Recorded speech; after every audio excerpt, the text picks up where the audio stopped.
Good evening and welcome to the Mayer Theater for our President's Lecture Series. My name is Father Mike Ng, the President here, and I'm delighted to see so many of you on this special occasion. Tonight on the President's Lecture Series, we bring somebody who's had a major impact on American culture, American popular culture. We're proud to present legendary television and producer and director and Santa Clara alumnus, Andy Ackerman.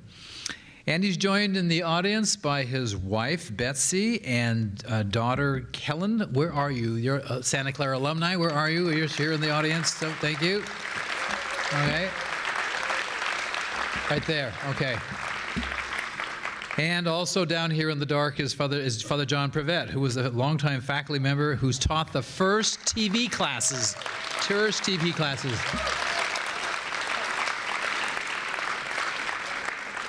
When Father Prevet taught those TV classes, everything was in black and white, so, all right. This evening's facilitator is Professor Mike Whalen, and he has a very long, exalted title. He is the Knight Ridder Mercury News Endowed Professor of Filmmaking at Santa Clara University. Mike has been producing documentaries and television shows since 1994. He's produced over 50 hours of documentary programming for Fox TV, MTV, NBC, and the Learning Channel, as well as multiple award-winning independent documentary films. So since 2001, Mike's been educating students in Santa Clara's communication department. He's done everything from working from the technical aspects of film production to the history of television and movies and the critical examination of how the media industry actually works. Mike brings a wealth of professional experience to the classroom, and our students benefit greatly from that. And recently, Mike premiered a documentary, Can't Thread a Moving Needle. This is the film about sexual abuse on campus sexual assault. And this hour-long feature was in collaboration with Professor Barbara Fraser of the theater department. And it'll be used on college campuses across the country as a training tool to prevent sexual harassment and abuse. The film's already garnered a significant amount of support, and we're very proud of this accomplishment. So, I think Mike's well positioned because of his experience and his passion and his training to engage in this conversation tonight with Andy Ackerman. So I want to welcome then Mike Whalen to the podium. Please welcome. Where are you?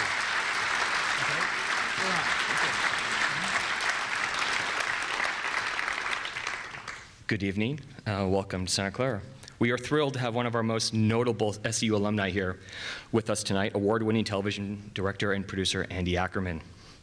Born in LA, Andy came to the Bay Area to study accounting on this beautiful palm tree-lined campus of Santa Clara University.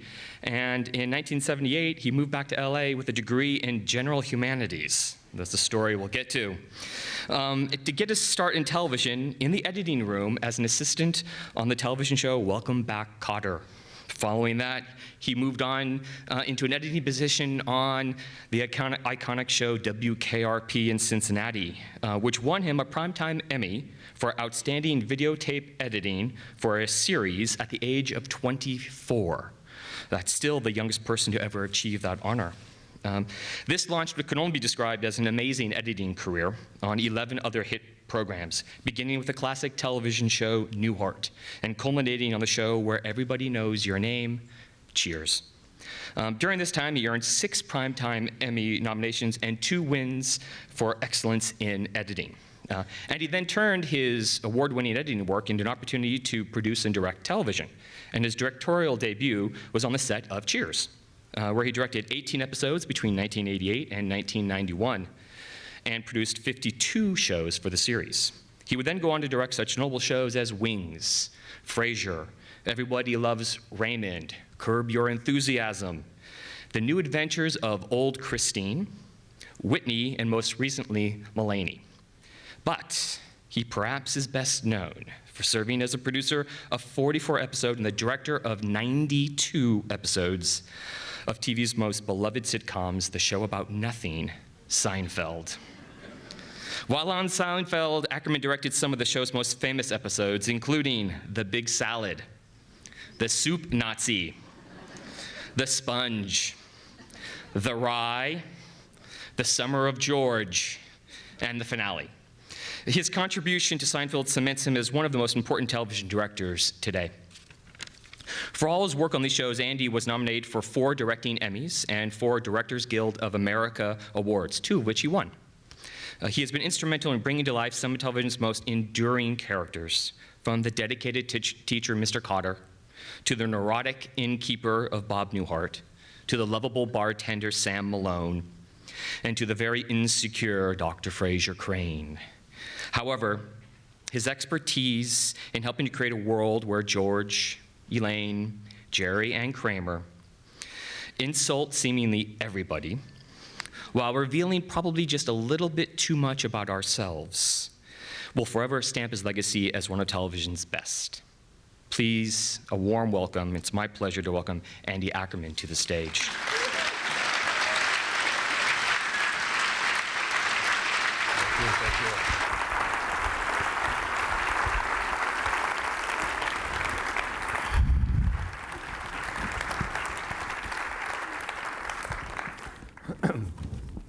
Hi, everybody. Andy and I are going to try to keep this just like a conversation that we're having between 2 friends, and there just happens to be a couple hundred people sitting out here watching us as we're doing it. No pressure, as opposed to trying to direct George Costanza or Kramer in a scene, I'm sure. And let's start at the beginning, right? What made you come to Santa Clara and, of all things, study accounting? I came from Loyola High School in Los Angeles and loved going to school there.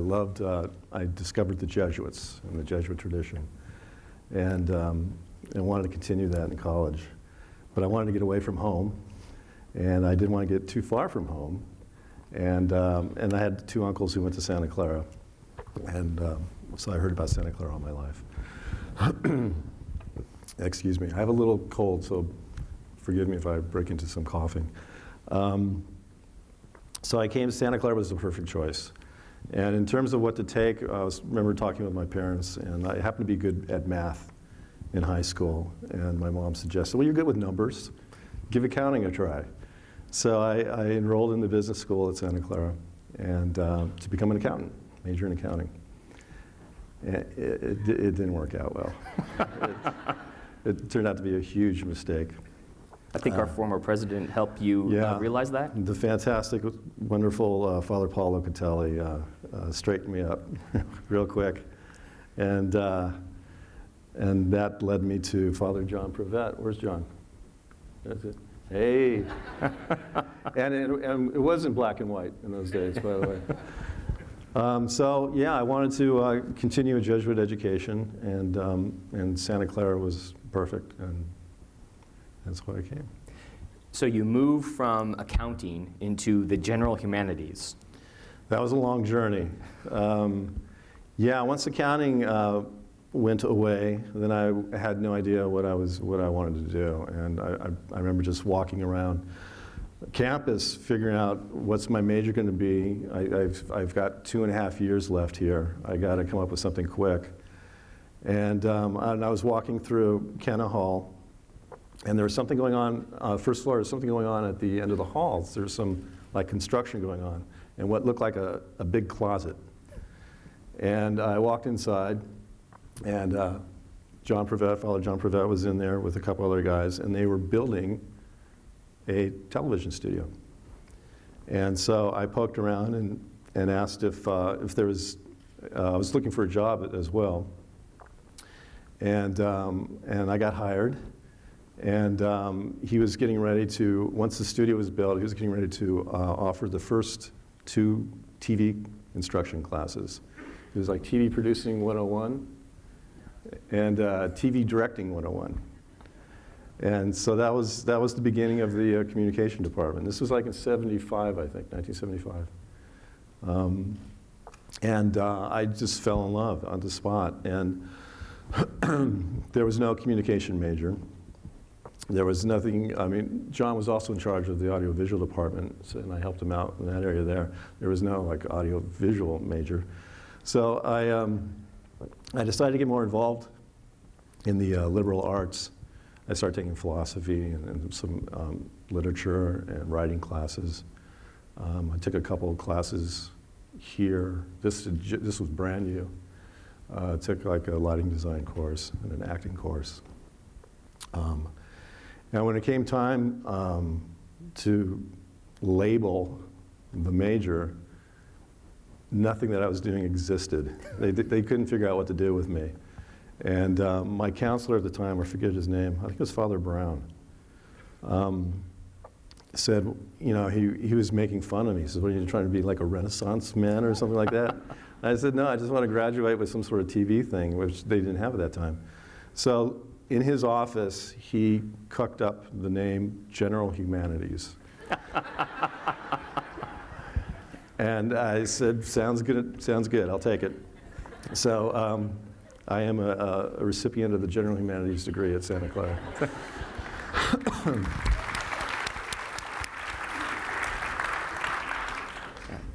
Word of warning to the students in the audience, that won't work anymore. No.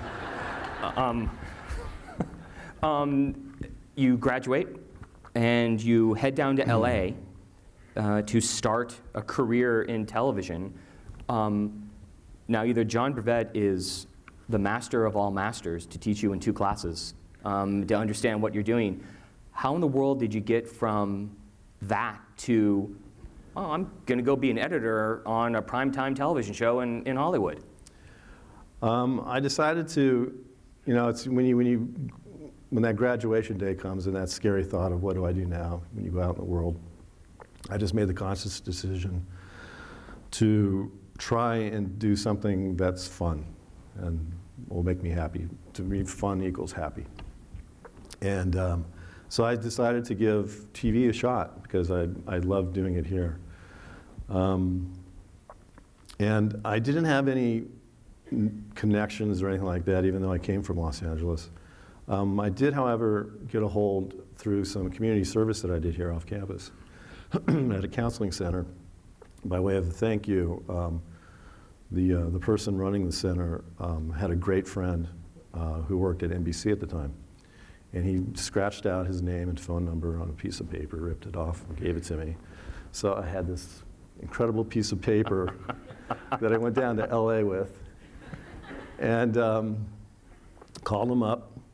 I explained who I was, and he was so gracious, so generous, brought me over to his place. He was working at NBC Studios, and he gave me this incredible tour of the place. He took me on the Tonight Show set, and you know, I'm sitting in Johnny Carson's desk, and I just couldn't believe it. It was like the greatest tour, and I visited other shows, and I'm thinking, well, this was easy. Yeah. And then he took me back to his office and broke out his Rolodex. They had Rolodex back then. And this huge Rolodex that had all kinds of names and numbers. And he started picking names out and started making phone calls and saying, you know, I got this great family friend, Andy Ackerman, known him all my life, great kid. And he's looking for some work. You got anything? And he made a series, he probably made about 7 or 8 calls. And I was sitting there with my mouth open. I couldn't believe this guy was doing this. So, you know, his friend up here was a really good friend to be doing this.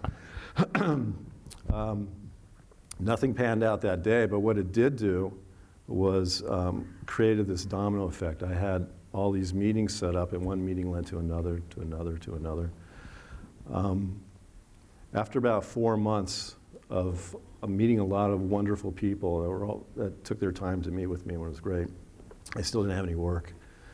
So I was getting very frustrated and depressed, and this isn't working out. But then I ended up one day at the production office of Welcome Back, Kotter, and I had a meeting set up. And as I walked in, there was the receptionist, and I said, I'm here for a meeting with the producer. And she said, oh yes, she's expecting you. Hold on a second. She's giving me a funny look. And I went over and sat on the couch. And she got on the phone, and the acoustics in that room were such that even though I was sitting about 20 feet away from her, I could perfectly hear her conversation. And she got on the phone, and she's like turned her shoulder away from me, and she goes, "Your appointment's here, but it must be a mistake because he's really young." He's like a student. And I don't know what happened in the meeting, but for some reason, they thought it was a much more important meeting than it was. And so the receptionist turned back to me and says, "Well, she can't see you now. She's very busy, and it may be a while before she can get to you. Maybe you want to make another appointment." And I said, and I'm thinking through my head, I can't do this anymore. This is crazy. And you know what? I got nothing to do today. I'm going to sit right here. And I said, "You know what? I'll wait. I'll wait." I sit in. And so I picked up a magazine and I made myself comfortable and reading Variety and Hollywood Reporter, and 4 hours go by. And in the meantime, there's the occasional, he's still here. What do you want me to do? So finally, she gave in, and the woman, the producer, finally saw me. And she said, "I got to tell you, the only reason I'm seeing you is because you wouldn't leave. You were so persistent, and I admire that. What can I do for you?"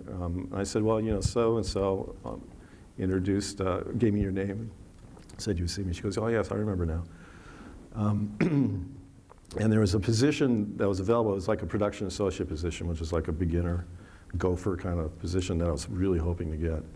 And Welcome Back, Kotter at the time was a very popular show, so this was like big time. Unfortunately, I did not get the job. But she said, "But I really liked you, and do you know anything about editing?" And I said, "Sure." I can see John Prevette taught you well. Yes. And she said, because our editor just lost her assistant editor. She's looking for an assistant editor. And I said, I would love to meet her on it. And I knew a little bit. We did some editing here at Santa Clara, but it was very, rudimentary equipment. It was nothing like what professionals use. But I met with the editor, and she found out immediately that I did not know how to use any of the editing equipment. But I showed her real stuff that I'd done here at Santa Clara, and she saw that I had a knack. She saw some talent going on. And she said, "I'll tell you what, I'll teach you how to use this equipment." And so she hired me on a probationary period. I'll give you 3 days to learn this. And if after 3 days I think you're picking it up and can do this job, then you have the job. I said, "Great." So she set me up. She went through the basics, and for the next 3 days, very little sleep, sort of like cramming for finals, right? I just soaked it up and learned it as much as I can. And then after the 3 days up, I went in. She gave me a scene to put together, and I managed to somehow fumble my way through it and fooled her. But I passed her test, and I became the assistant editor. And so 6 months after leaving here, after a tremendous lot of meetings and not giving up, and meeting a lot of people, and a few ounces of persistence at the end, I was able to procure a nice start. It was a great start. On a top 20 primetime show, starring John Travolta. Right. Yeah, young John Travolta. Launched his career. Yes. Was there anything about Santa Clara, that your education, that helped you in that first job, in those first moments in LA, the first year or two, or even just getting that first job? Yeah, I mean, all the stuff that I learned here, after those first 2 classes of TV Directing 101 and TV Producing 101, we got more involved. We moved to the big time, over to St. Joseph's Hall, up on the 2nd floor, and built a twice bigger TV studio and some newer equipment. and just got involved in doing a lot of our own projects. We would work, did a lot of things with the students here, like the student actors. We would put together like scenes from a play and shoot it. Like I remember doing a couple scenes from Eugene O'Neill's Moon for the Misbegotten, staged that, and a bunch of students got together and did the sets and the props and got the cameras. So learned how to stage something, and shot that, and doing things like working with dancers, student dancers, and some student musicians, and putting together little music videos, and PSAs, public service announcements, which you guys are still doing. So I was able to get a lot of hands-on experience because the department was so small. There was only like a dozen of us involved. I mean, I had the keys to the place, which was great. And it became a true home. So I was very fortunate at that. So I was able to, tap into and get a grasp of all those different sensibilities that completely helped once I got into a real situation. I just brought all that with me and just applied it and hope it stuck. So a humanities degree led to an amazing career. Yeah. Sorry, I'm not a humanities professor or anything like that. So, after Welcome Back, Kotter, you only lasted a season, right? It was its last year, Yeah, it turned out to be correct? its last year. You moved on to WKRP in Cincinnati. To become Cincinnati, and that was another case where, I kept, with all those meetings I took before I got Welcome Back, Kotter, I held on to a lot of those names and numbers, and the nature of this business, it's very, there's not a whole lot of job security, so shows come and go quickly. So I found myself out of work again. But I went through all those names and numbers and called, and I got a hold of someone who was an editor who was working on a new show called WKRP in Cincinnati, and he was looking for an assistant and hired me. And about 6 episodes in, he quit the show. The editor quit the show and left for something better in his eyes. He got a better paying job or something. So the producers were really stuck. And they looked at me, and they said, well, while we're looking for someone else who has more experience, let Andy cut this next episode. And thank goodness it worked out. I put it together, and they liked what they saw, and they very graciously and generously said, you're our editor now.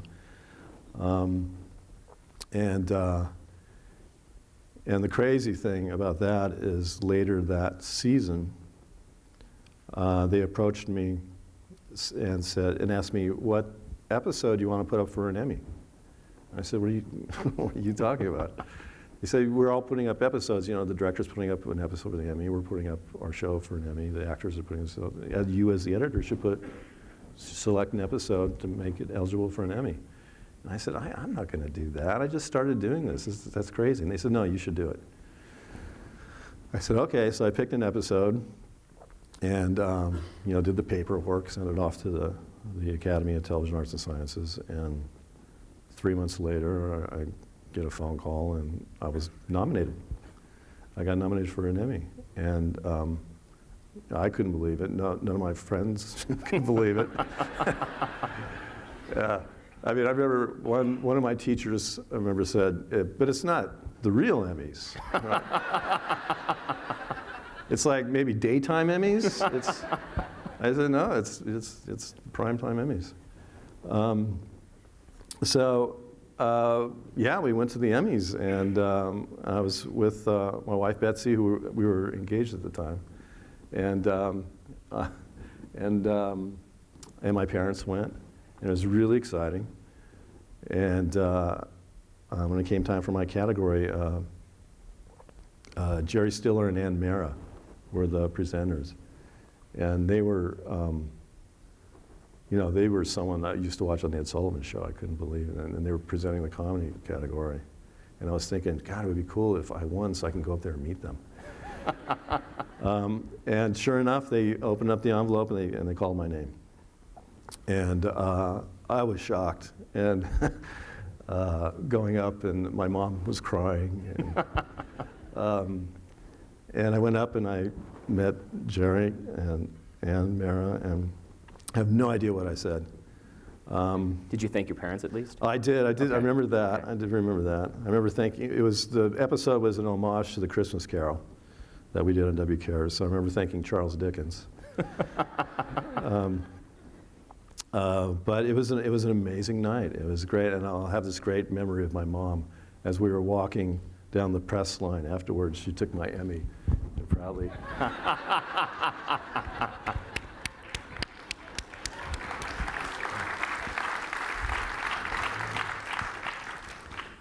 So yeah, I was 24 years old at the time, and it was 2 years out of Santa Clara, and I got an Emmy award. Not shabby. Nah, it's all right. Yeah, good. It's all John Pravet's fault. Yes.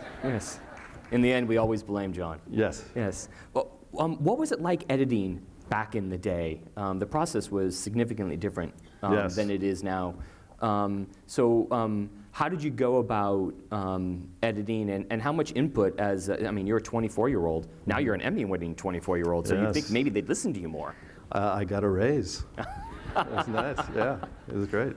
So what kind of creative input then, as an editor, did you have on shows like that? Well, the way editing worked the great thing about when I came in, the technology was changing. A lot of shows were shot on film and then were edited on film on old moviolas and stuff. WKRP was a videotape show, which they're not even around anymore. And there was a new computerized system. It was called the CMX50. And no one knew how to use it. Maybe like 4 guys knew how to use it. But at the time, it was cutting edge. And this particular editor who hired me knew how to use it. So I had the great advantage of being one of the few people to learn how to use the system. So, which was another reason why I got the job at WKRP, because while they were looking for other editors and with the possibility of having to train other editors, because they wanted to use the system because it was saving money and it was faster. So I got in at a good time in terms of the technology of it. That editing system is now long gone, big time dinosaur. In fact, it was only around for about 3 or 4 years before something new came along. And the style of editing back then was, you were literally pushing buttons, and there was this stigma that editors were called button pushers, that they weren't creative, they were just being told what to do. And I didn't mind that, because I just loved being in the position that I was, and I was just soaking everything up.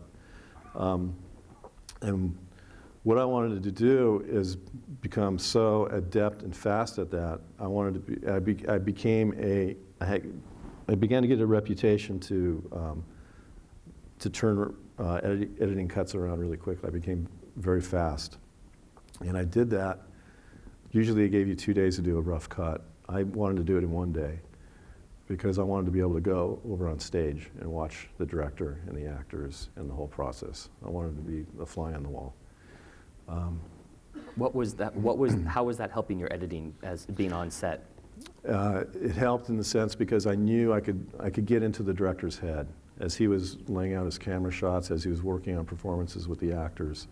I can see where he was going with the scene, how he was, looking for the comedy of it, trying to find the funny, make it funnier.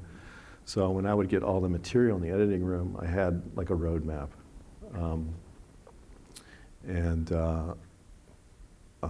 So editing for me was like school. It was like I was continuing being a student. And it was like the perfect platform to be a part of all the different elements, the writing, the camera work, the performing, how the director brought everything together. So I was just soaking all that up. So were these first shows, Welcome Back Kotter and WKRP, which led to Cheers? Mm-hmm. Is this where you kind of defined your style, do you think? Is that where it emanated, like a sense of comedy that kind of came out? Or is that something that came on years later as you became a director? It came more as a director. I guess I started creating a style as an editor. It wasn't really nothing shattering, but I started utilizing reactions more, and especially when I reached Cheers, when I started editing on Cheers, because I found that in the playing of a scene, let's say Cliff would be espousing, and there were funny moments about him doing his thing. It was funny, but I found that in the middle of his speech, if I were to cut away to a shot of Frasier as a reaction, it got a big laugh. So I just started looking. I'd look for ways to open it up, and doing reaction shots and trying different angles instead of overlapping dialogue and things like that. So I just started playing with the rhythms of it and all that, and tried to pace it up quicker. And before it was kind of standard cutting to talking heads. As one person spoke, cut to them. The next person speaks, cut to them. And I just tried to mix it up and throw in reactions and give it more of a rhythm, sort of applying music to it. Were you influenced by anything? Like, was it certain television shows growing up, certain actors that you watched, films, or was this really learning on the job, kind of taking it on the fly? Both. Yeah, I was employing all of that. What shows or films do you think kind of? It goes all the way back to watching Silence. I love watching like Buster Keaton, especially, and just the way he would use physical humor and just the clever ways he would tell a joke, or portray a joke. And then the early TV shows like Dick Van Dyke and Sergeant Bilko, Andy Griffith's show. I would just soak all that up and just listen to the dialogue and the relationships between the characters, and the way it was shot. I just all of that I kept in the back of my head. And then as I started working on contemporary shows and working with different directors and all the different actors, everyone brings something, their own voice and talent to a given situation, and I would just eat it up, just learn from everybody. A true student of the form. Yeah, and the other thing that I wanted to do was get to know and surround myself with the best people in the room, or the most talented, and just like glob onto them and learn from them, and really pursue. Like if there was a show that I saw, I said, wow, I'd love to work on that show, and find a way to work on that show. Well, and is that how you found your way to Cheers? How did you end up from WKRP into Cheers? Cheers, again, it was through editing, and it was a new technology that came about. It was a thing called, do you guys remember laser edits, laser discs? There was a thing called a laser editing system that worked on laser discs. And it only was around for a couple of years, but when it first appeared, it was the new thing, the new state of the art. And Cheers decided, Cheers was shot on film and cut on film, and it was taking too long for it to get on the air, to cut it together and get on the air. They needed some quicker turnaround. And this laser edit was a quick system, and I happened to be one of the only few people who knew how to do it. So the Cheers people wanted to see a demonstration of how this thing worked, and so they gave me a couple scenes to cut.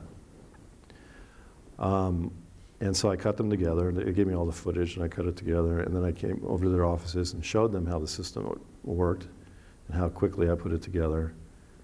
And they're looking at it, and I can see them whispering to each other, and Les Charles, who was one of the creators with Glenn and Charles and Jim Burrows, he said, did you edit this?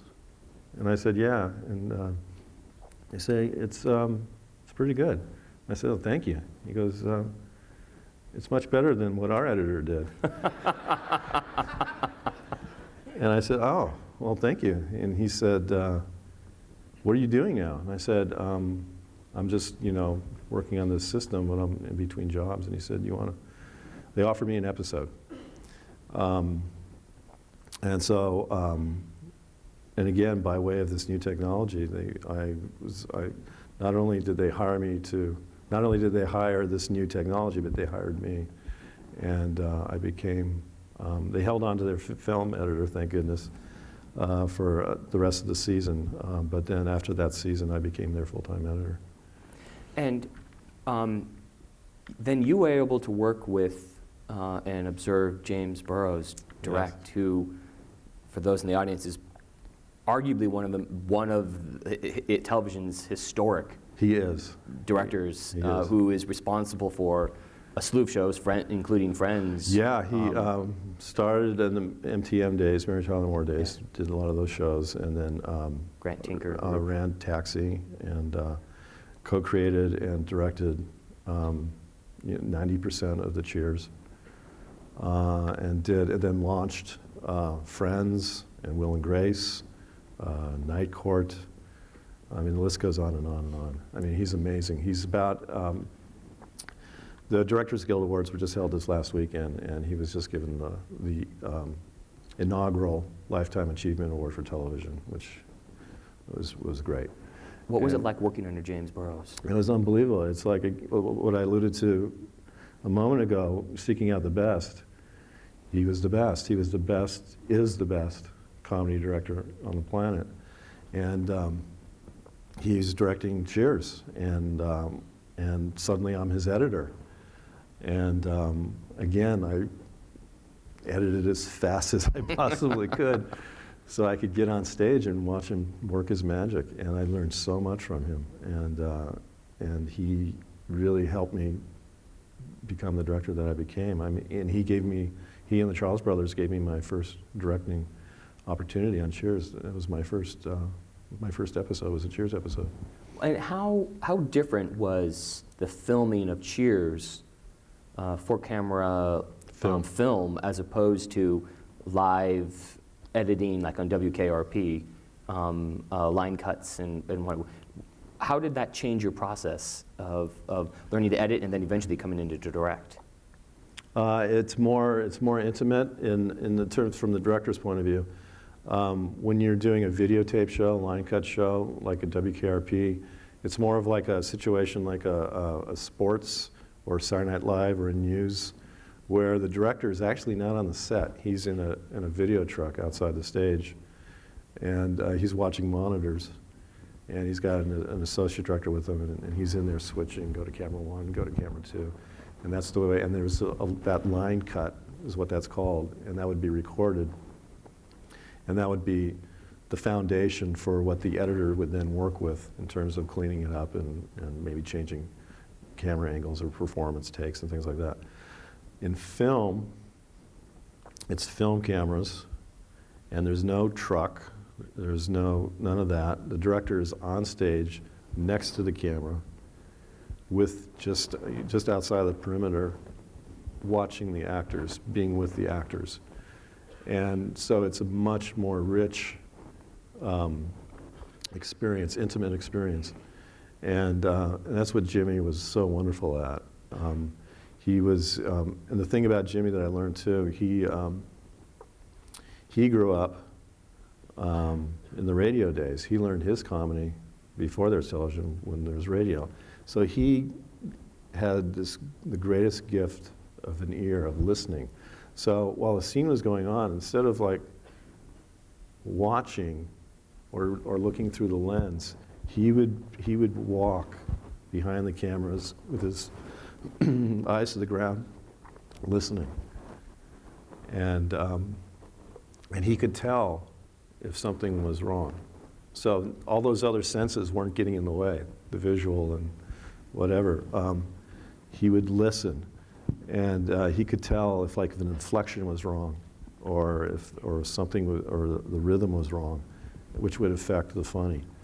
And that was amazing. Just something simple like that was just amazing to observe.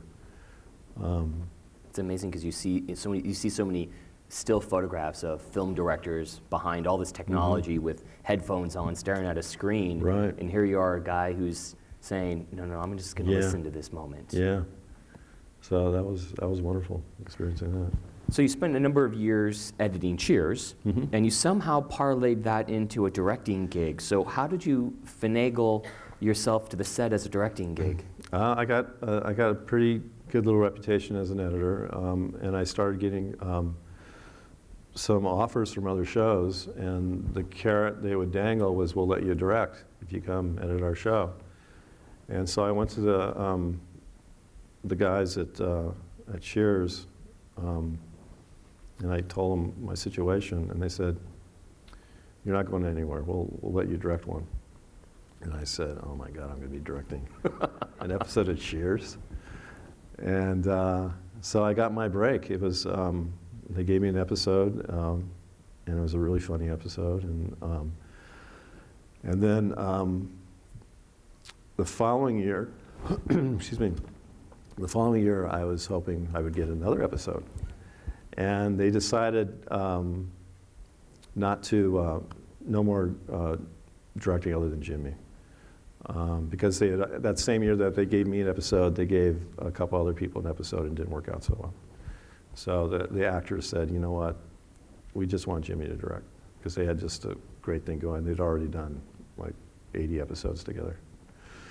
But I went to the guys and I said, I understand the predicament you guys are in, but let me ask you, the episode I directed, you guys were happy with it, right? And they said, oh, we loved it, it was great. And I said, well, I would love to get another episode, I'd love to get a second episode. And they said, well, I said, and the reason why, because there's so much perception in the business. And I said, the perception is that I got my one shot and it didn't work out if you don't let me direct again. And they said, and you were pleased with it, right? And they said, oh yeah, it was great. And I said, well, is there any way I can get another shot?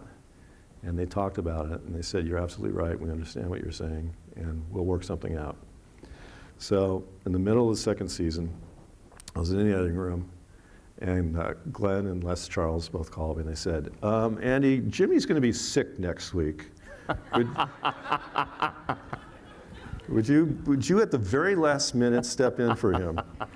So that was the political way they danced around it, and I lucked out. I had another funny script, and yeah, and then I was after that. A show. It was the same thing. Another show came along and wanted me to be their director. It was a new show, and so I would have said goodbye to editing to go direct. But it was a new show, and I was worried about it. Because shows come and go. I mean, you could be on the air for 2 weeks and you're canceled. So, but at the same time, I went back to the guys again and said, I'm getting this offer to direct a series. And they talked among themselves once again. And they said, how about if you stay here and we'll give you a third of the episodes? And in the so it was roughly 7 or 8 episodes. And I said, deal, fantastic. So I passed on the other series. The other series turned out, by the way, it was Fresh Prince of Bel-Air. Oh. So, I think you've done you've done well. okay. You've done well. You've I'll done let that well. go. Yeah. I want to take you back to that first directing gig. So here we are. You've come from the John Prevette School of Directing. yes. You've spent majority of your time in an edit booth, which, for those of you that don't know, is usually not a large room. There's usually no windows. It's not a communal place. No, it's quite solitary. Yes. Solitary confinement. And you walk onto a show, which you said it had probably done, 60, 70 episodes. Mm-hmm. And you walk on and you're supposed to tell Ted Danson, who's played a character now for 4 years, what to do. How do you do that? Not very easily. No, it was, the one thing about editing, it's such a solitary thing, and the one thing I was lacking as a director was how to talk to actors. I've never had that experience before, because I really didn't take theater here. I took the one acting class, which was incredible embarrassment, and yeah, so I found myself directing it, and how do I give Ted Danson or Woody Harrelson, how do I walk up to him and give him a note or a thought? I had a slight advantage in that they knew me. I didn't walk off the street. They knew me, and they loved me as their editor, and so they cut me some slack for about 5 minutes.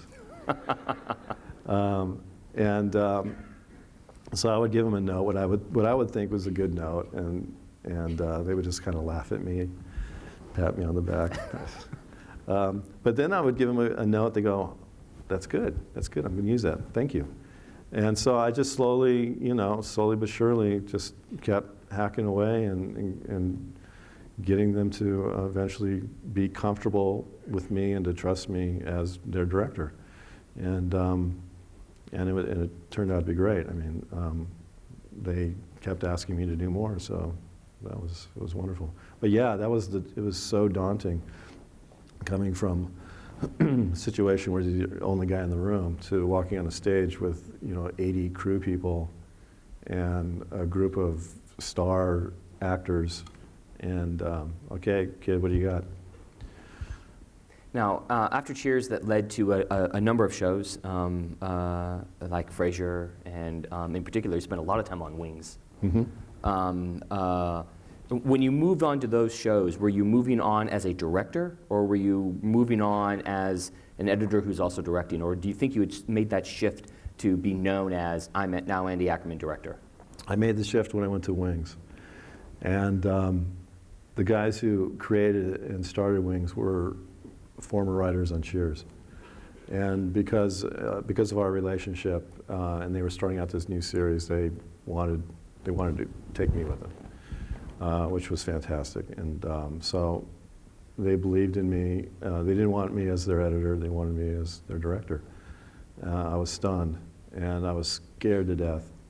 The editing was a little bit of a security blanket. It had been good to me for 10, 11 years.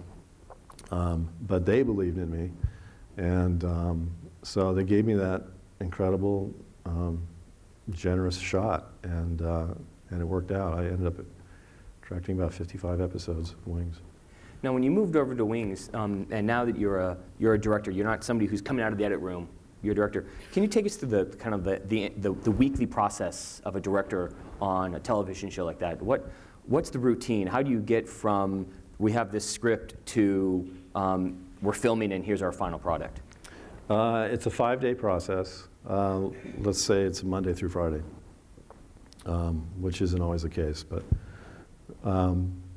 Monday morning, which is the table read day. That's the first. So you literally gather around the table, and you're myself and the writers and the actors and folks from the studio and the network, and the actors sit, and I read the stage directions, and the actors sit around the table and perform the script.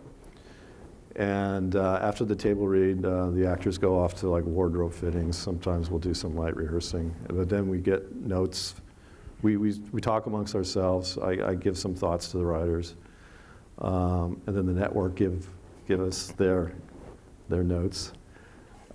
What not to do? Yes. Or what we don't want to do. Yes.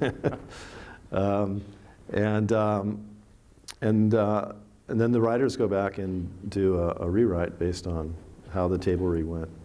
The next day, I show up with the actors, and I start putting the script on its feet down on the stage in the sets, and we do rehearsal. We rehearse for about 4 or 5 hours, and at the end of that, we have a run-through where we perform from start to finish for the writers. The writers will come down and watch it, and we put on a play. And again, we discuss what's working, what's not. This story's not quite tracking, it's not quite clear. These jokes, we need to beat these jokes, make them a little better. We need to cut time out, it's way too long, things like that. So then the writers will go back, do another pass. We show up Wednesday with another draft of the script, rehearse, do another run through, and this time the network shows up and share their pearls of wisdom after seeing it. Standards and practices, right? Yes. And then further rewriting. It's writing every day, always rewriting, always improving, always making it better, funnier, tighter. And then on Thursday is when the crew at large shows up. Those previous days, the Monday, Tuesday, Wednesday, it's a very skeleton crew. It's just a basic crew. It's me and the actors, my ADs, and some of the prop people, some of the set dressers. But on Thursday is when the entire crew shows up, all the camera people, the sound people. There's like a good 80, 90 people. And we start, not only do we rehearse the newest draft, but I also start my camera work. I start laying out how I shoot each scene. And I have 4 cameras, and each camera has a different assignment. I go to each camera operator to say, at this point, be doing this, you do this, you do this, you do this. And then a couple lines later, go to this instead, and you go to this instead. So there's a whole choreography that takes place that captures this scene. And you want to shoot it in a way that you're helping things be funnier as opposed to hurting them. So that, and also on that day, we do any like pre-shooting. If there's any difficult scenes that you don't want to do in front of the audience the next day, like if scenes that need special angles, or if there's scenes with dogs in them, or or if we have to go outside and shoot a scene in the back lot or wherever, that takes place on Thursday as well. And then Friday is our audience show day. And we bring in an audience, and we do a thing called refresh, where we refresh all the scenes that we practiced before. And there's also been some rewriting, so I may have to change some camera work to accommodate the writing, and change some of the staging with the actors. And then we take a dinner break. During the dinner break, I go off to the editing room to edit together the stuff that I shot on Thursday, so we can show it, play it back to the audience at night. And then after dinner, the audience comes in and we put on a show. We put on the show, and hopefully they enjoy it. And it's usually about 5 hours. It takes about 5 hours. We do 2, 3, sometimes 4 takes of each scene. We're also rewriting as we're shooting. If a joke suddenly gets a very quiet reaction from the audience, okay, we got to change that joke. Okay. So in the next pass, there'll be a new joke, and hopefully it works. And then the following Monday, we start all over again. Yeah. At this point, I want to remind people that if you have questions, to fill out your question cards, and if you can kind of send them towards the middle center aisle, we have some students who will pick them up for the Q&A at in just a couple of minutes. So feel free to start writing any questions you want. And that will be my cue also to move on to Seinfeld. You were able to get involved with what is by many people considered one of the best television shows ever. What made Seinfeld unique? Wow. I came on at a time when the style of comedies were, there was everything wanted to be wrapped up. There was a lot of hugging and learning and loving. You know, oh, I love you, everything's going to be okay, episode's over. Seinfeld did not do that. Seinfeld purposely wanted to do the opposite of that. Nobody ever learns their lesson. They repeat the same horrible mistakes week after week after week. And no one had done that. No one had tried that and make it likable, because there was always the problem of likability. That's why shows like that were frowned upon and never seen, because the network people said they're going to hate these people. They got to love each other at the end. Everyone's got to make up and love each other and hug and lessons learned. Larry David and Jerry Seinfeld said, nah, we're not making that show. And they did it out of, they'd never done, neither one of them done anything like this before, and there was almost like a naivety behind it, as well as the hubris, but there was, they were new enough to know, to have the courage really to say no. We don't want to make those shows, we want to make this show, and I guess if you don't want to make this show, then we'll go away. and which basically almost happened. When they made the Seinfeld pilot, it was rejected. NBC said, we don't want it. They passed. It was dead. It was done. And there was a guy at NBC named Rick Ludwin, who we consider our guardian angel. He saw it, looked at it, and he was in charge of their late night programming. And he looked at it and he said, and he recognized that it was different.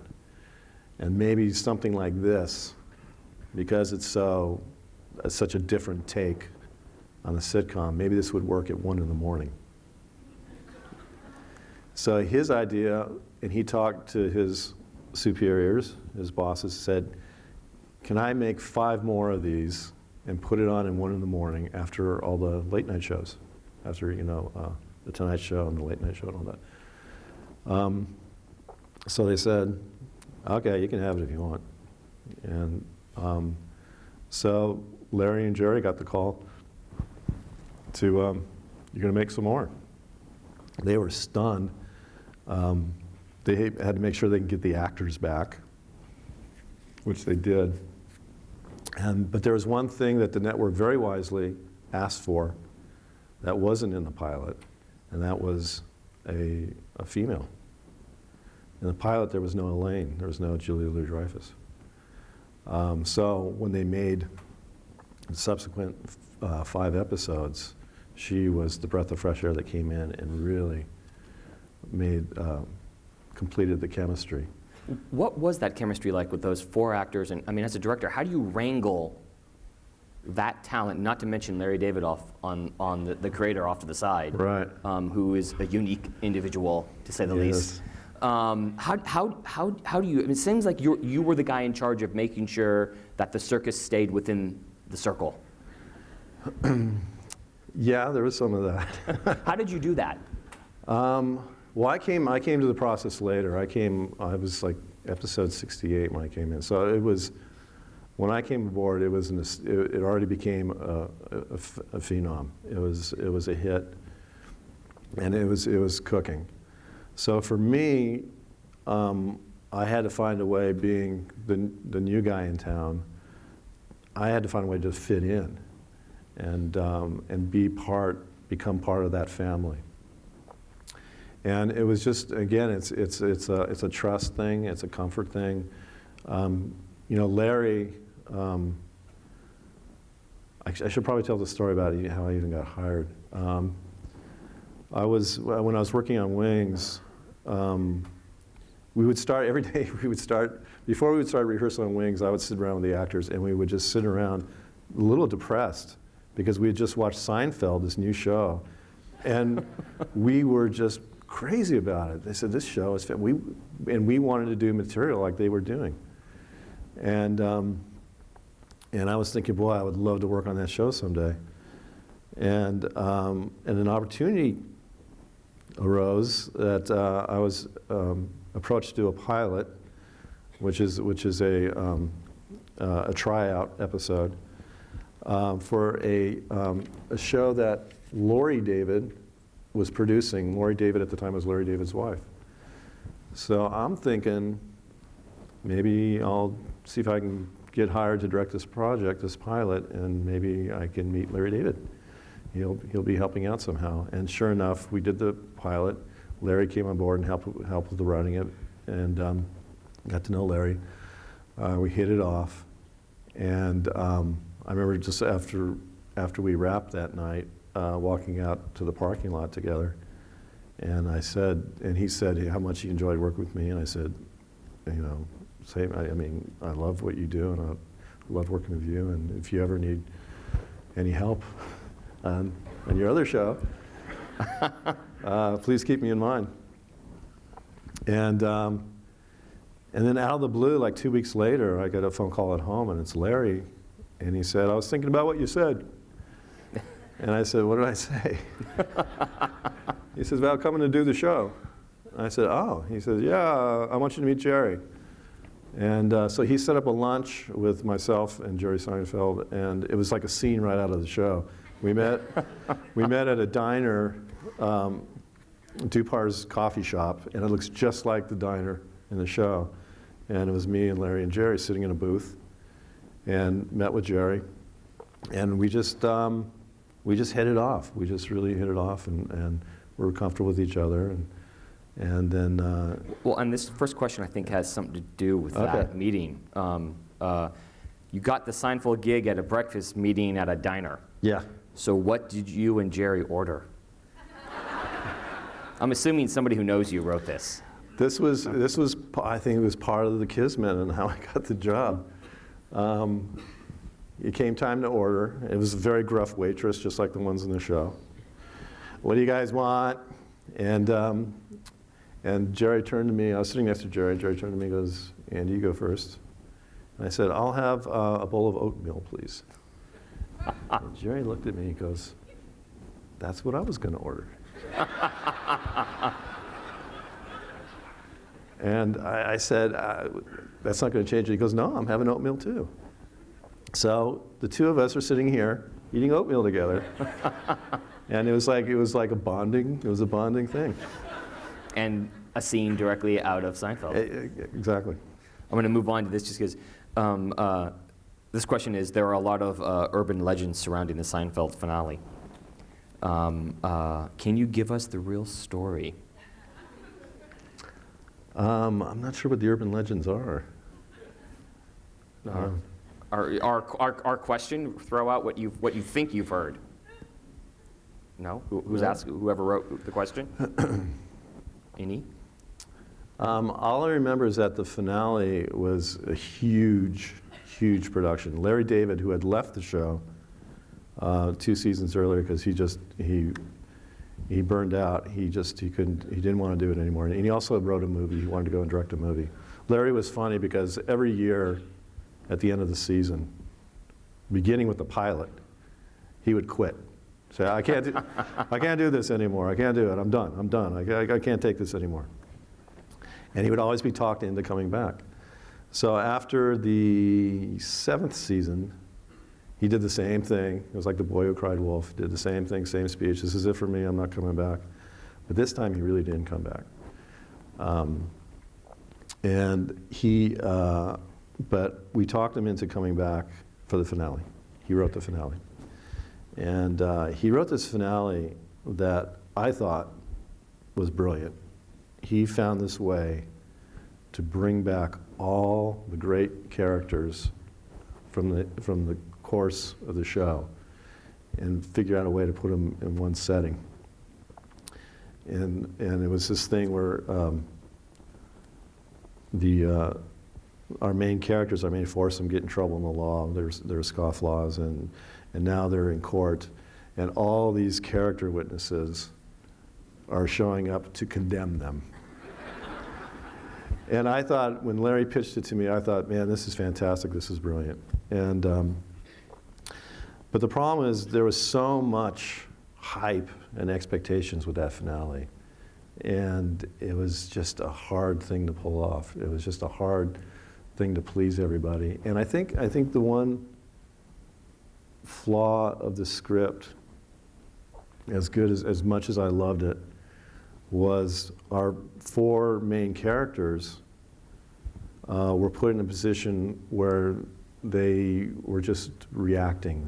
They weren't taking an active part in this episode. They were literally sitting and having the whole world scream at them. How do you direct that?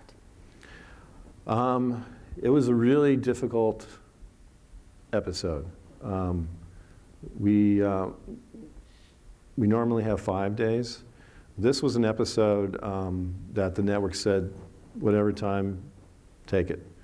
And Larry basically wrote a screenplay. He wrote a movie. And it was like 96 pages. And the first cut was over 2 hours long. And I had 10 days to shoot it. And in those 10, and we worked at 3 different studios, like 6 different sound stages. We did a lot of exterior stuff. We went out to Van Nuys Airport. There's just a lot of pieces with very little time. And at the same time, Larry was hell-bent on keeping this episode top secret. Didn't want anything to spill out. So we would show up to work every day at the studio, and out in front of the main gate, paparazzi like crazy and press people with long telephoto lenses. And our stage faced the main gate, so they're looking right at our soundstage. And Larry didn't want them to see all these actors showing up, all these great characters. And so we erected a fence around the stage so they couldn't see any of the stage doors or any of the dressing rooms. Sounds like an episode of Seinfeld. Yeah, it was crazy. It was really crazy. And then the scheduling of the logistics of trying to get all the actors at the same time and given scenes, and then the courtroom scenes, just a lot of camera coverage, and it was very painstaking episode to put together. But it was a blast at the same time. We couldn't believe, all these, the soup Nazi shows up, the boy in the bubble shows up, Babu. I mean, all these people from the Seinfeld past were all in the room together, and we hired a still photographer who took these great pictures, which I cherish, of all of us together. These great group shots, but seeing when it was all said and done and put together and cut together and shown, and I think the other mistake we made in terms of there was a lot of disappointment in the finale from a lot of people. We showed a clip show just beforehand, which was the highlights of Seinfeld. So it was golden classic moment after another slammed together, and that lasted a half hour, and it was like these powerfully funny moments all strung together, followed by an hour and a half show of 4 people sitting in a courtroom listening to testimony. So you could just feel the energy get sucked out, but still I think it was. I haven't seen it in a while. I'd love to revisit it and see it again, just to see if maybe it aged better. But I'm very proud of that episode. I'm proud of the work we did. I swear by Larry's script. It was a hilarious script. But I think there were certain elements about it that made it a little tricky. Here's a question that asks, what was the funniest moment you experienced on the set of Seinfeld that didn't make it into the show or an episode? There was a lot of stuff that Michael Richards did that was just brilliantly funny. Just amazing physical stuff that he did that we simply had to cut for time. And I don't know, I haven't really checked out the DVD collection. I know they threw in deleted scenes, but I'd be curious to see if hopefully they threw in some of Michael's brilliant physical humor. Did you have problems? I'm assuming Seinfeld, of one of the shows, was a show that you probably had the most problems with the network, or notes with the network, about maybe pushing it a little too far? No, once you become a success, they leave you alone. But at the beginning, and this was before I was there, they were really, really, really pushing a relationship between Jerry and Elaine. They wanted to do a Sam and Diane thing like they did on Cheers. And Jerry and Larry said no, and they pushed back, and Larry quit. Larry quit the show. I'm not doing that show. And he felt so strongly about it, he walked away. And the network, thank God, backed off and said, okay. But I think, but a great episode came out of that where they addressed it, where I forget the name of the episode now, but it's with Jerry. There's a great scene with Jerry and Elaine on the couch, where they're talking about this and that, and that was the thing where they were talking about the relationship and the physical things, that maybe we can do this and not have to do that, or I mean, so there was a whole that episode came out of all those struggles of the network, so something good and creative and funny came out of that. But they stuck to their guns and they won that battle.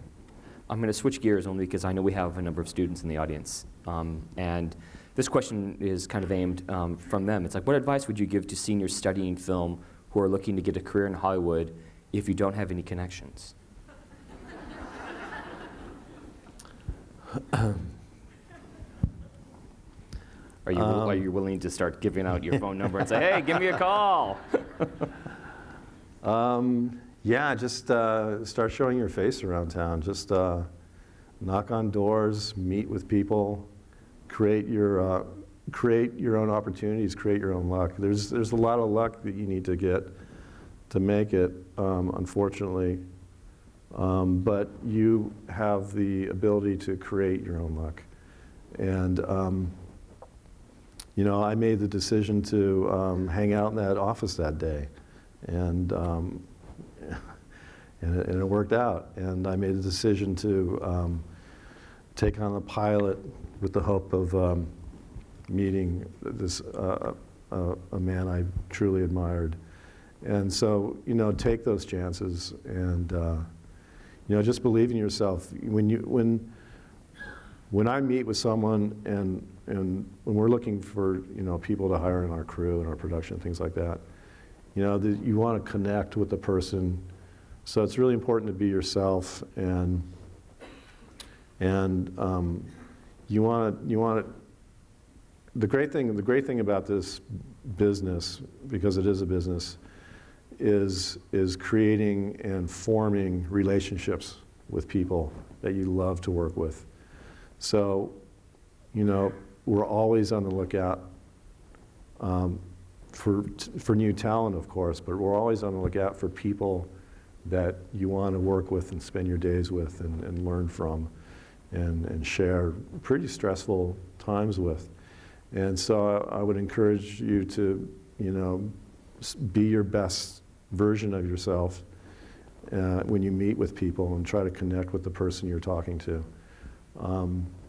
It goes a long way. You can really tell if a person believes in themselves when you're talking to them, and they're not just going through the motions or saying what they're supposed to be saying, but really try to connect with the person that you're meeting with, and keep track of names and numbers, and do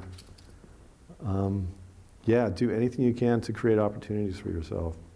Like going on our spring break shut-in program to LA to meet people. That's an excellent example. Yeah, or our Facebook page that networks. And this is the last question. We'll end it on this, which is kind of tells in nicely what we just talked about. Is what is a significant piece of advice that has helped you overcome challenges throughout your career? Ooh.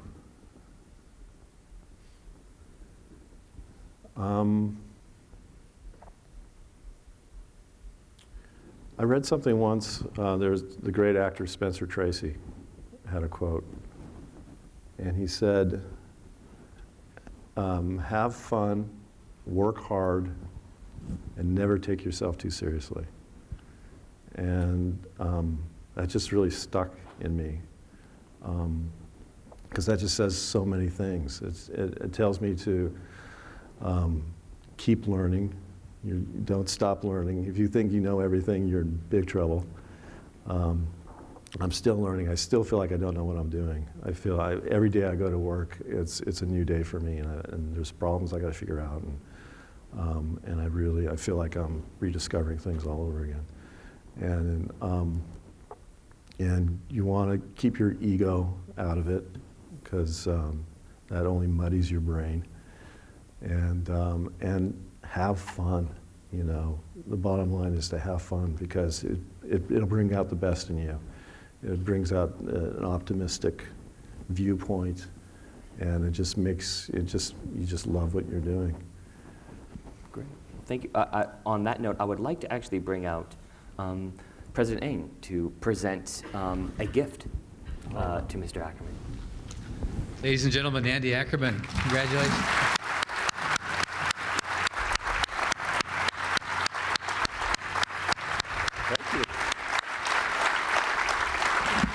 We have a small gift to say thank you.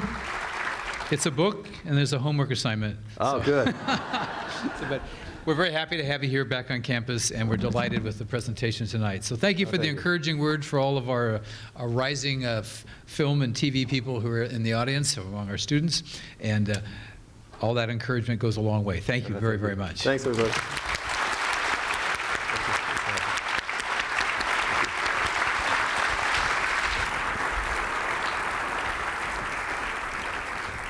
Thank you very much for attending our speaker series. The contact cards that you were giving could be placed in boxes near the lobby exits to be eligible for the Barnes & Noble $100 gift certificate.